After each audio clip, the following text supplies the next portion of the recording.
Oh, it didn't. There it goes. The National Weather Service has issued severe thunderstorm watch 611 in effect until 10 p.m. Mountain Daylight Time for the following areas. In Colorado, this watch includes 6 counties in northeast Colorado: Logan, Morgan, Phillips, Sedgwick, Washington, Weld. This includes the cities of Akron, Fort Morgan, Greeley, Holyoke, Julesburg, Sterling, and Windsor.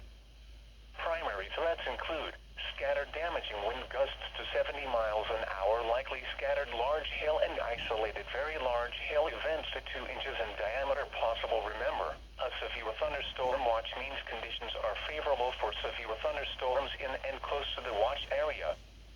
Persons in these areas should be on the lookout for threatening weather conditions and listen for later statements and possible warnings.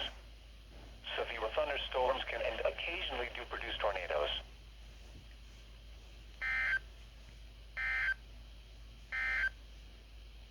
A severe thunderstorm warning remains in effect until